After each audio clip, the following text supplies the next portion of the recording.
है तुझे, अच्छा। बड़ी मुद्दत से चाहा है तुझे, बड़ी दुआओं से पाया है तुझे, भूलने की सोचूं भी तो कैसे सोचूं मेरी जान, किस्मत की लकीरों से चुराया है तुझे। बिल्कुल सही बात है कि जैसन हमर दिल रहे, जैसन एकदम सीधा दिल बा, वैसन बिल्कुल सीधा हमर रानी मिलल बाड़ी। ऐसे हमरा दुनिया में भी कोई दुख नहीं के। तो हम कहने कि ठीक बा चलो, तो अभी ब्यूटी पार्लर से जाके थोड़ा सा ब्यूटी पार्लर में रुक लिया, ओकर बाद काम कर लिया, ओकर बाद में देखी है सामान वहाँ से खरीद उरीद के लेके अली है। अब बाकी खरीदारी काल ही हो गल बा, बाकी खरीदारी काल ही हो चुकल बा। ये अपन स्पेशल हम अपन गिफ्ट इनका खरीदले बानी साड़ी, जौन की काल रउगलवन के काल वाला ब्लॉक में, माने जौन करवा चौथ के दिन ब्लॉक में रउगलवन के देखे के मिली। तो हम रउगलवन के बतावे के चाहतनी कि तबीयत इनकर बहुत ज़्यादा खराब रहलक रानी के, लेकिन फिर भी नाम मन ली है। लेकिन ओकर बाद भी कहतरी कि हम बिल्कुल करवा चौथ काल करम। कैसे ना करब, हम तो कहलिए कि रहे तो हम ये काल भूख जाता नहीं, लेकिन ई कहलिए कि ना हम करब। हम कहलिए ठीक बा, कोई बात नहीं है, ताकि हमरा अच्छा ना लगेला कि तबीयत खराब रहला तो बिल्कुल हम थोड़ा सा बहुत ज़्यादा ही बात बतावे के चाहते कि हमरा के कबो परेशानी मैं यहाँ के ना देख चाहिए कभी भी, चाहे कितना कुछ हो। वो दुनिया के सारा परेशानी हम कोशिश करी ले कि हे भगवान सारा परेशानी हमरा के दे दी, वो मंजूर बा, लेकिन हमरा रानी के कोई परेशानी ना दी। ताकि कोई भी लड़की जब ससुराल में आवेले तो वो अपना मर्द से बहुत ज़्यादा, पति से बहुत ज़्यादा उम्मीद रखेले, और वो उम्मीद पर हम खारा उतरे के चाहेनी, एकदम खारा। जहाँ तक कोशिश रहेला कि जौन भी प्रॉब्लम हो कोहे भगवान वो हमरा हो जा, लेकिन हमरा रानी के कोई भी प्रॉब्लम ना हो। पता बा जब उम्मीद से ज्यादा जब कोनो चीज मिलेला ना,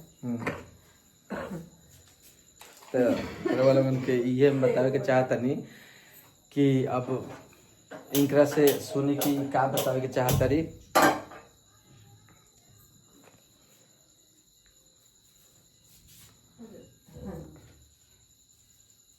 कह कुछ कहबो।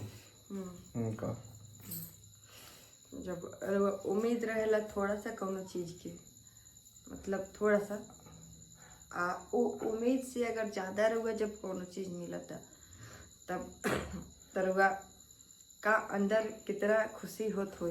एगो और बात वालों के बतावे के चाहतनी कि बहुत ही आज खुशी के दिन बा हमरा ला, ताकि हमार पापा जी के तबीयत खराब रहलक आ वहाँ के दिल्ली गए रहनी है, दिल्ली दिखा उखा के अनी है, आज जाके मोतिहारी से रिसीव करके हम ले आनी है।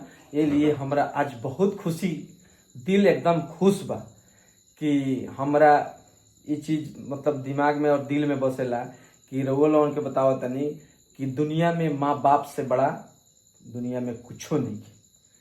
अपन बीवी भी बाड़ी, लेकिन माँ बाप के दर्जा सबसे ऊंचा बा।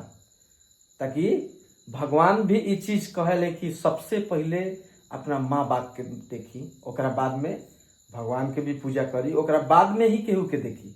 तो हम अपना माँ बाप के सबसे आज बहुत खुशी के दिन बा, एकदम दिल हमर गदगद बा कि हमारे पापा जी आज आनी है, जाके मोतिहारी से रिसीव करके ले आनी है हम।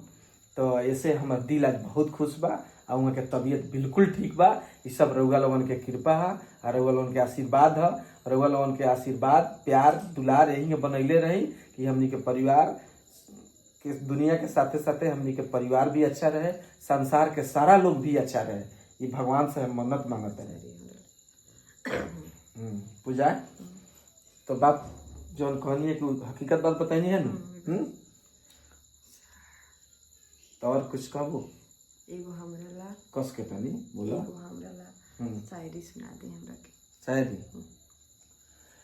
तो बड़ी मुद्दत से चाहा है तुझे, अच्छा, बड़ी मुद्दत से चाहा है तुझे, बड़ी दुआओं से पाया है तुझे, भूलने की सोचूं भी तो कैसे सोचूं मेरी जान, किस्मत की लकीरों से चुराया है तुझे। तो ये बात हम एकदम दिल से कनी है कि बड़ी मुद्दत से चाहा है तुझे, अब बड़ी दुआओं से पाया है तुझे, अब भूलने की सोचूं भी तो कैसे सोचूं मेरी जान, किस्मत की लकीरों से चुराया है तुझे। बिल्कुल सही बात है। कि जैसन हमर दिल रहे, जैसन एकदम सीधा दिल बा, वैसन बिल्कुल सीधा हमर रानी मिलल बाड़ी। ऐसे हमरा दुनिया में भी कोई दुख नहीं के। माँ बाप के भी हमनी पर आशीर्वाद बा, आ साथे साथे भगवान के भी आशीर्वाद बा, आ साथे साथे हमनी के ऑडियंस के भी आशीर्वाद बा, दुलार बा, प्यार बा। ऐसा ही रउआ लोगन दुलार प्यार बनौले रही, हमनी के यूट्यूब चैनल सब्सक्राइब करत रही और शेयर करत रही, और पूरा ब्लॉग देखी हमनी के। और अब रउआ लोगन जहाँ भी गलती हो के हमनी के कमेंट करके जरूर बताई, ताकि रउआ लोगन से बहुत ज़्यादा उम्मीद बा। रउआ लोगन से बहुत ज़्यादा हमार जो ऑडियंस बा वो लोग से हम बहुत ज़्यादा प्रेम करेनी। कि का डिमांड बा रउआ लोगन बताई, कि कैसन ब्लॉग बनाई, कैसन रील बनाई, रउआ लोगन भी कमेंट करके बताई। वही तरह से हमनी के चलम, ये उम्मीद रउआ लोगन से हम करत तानी और विश्वास करत तानी। फिर मिलत है रउआ लोगन से अगला ब्लॉग में हमनी का।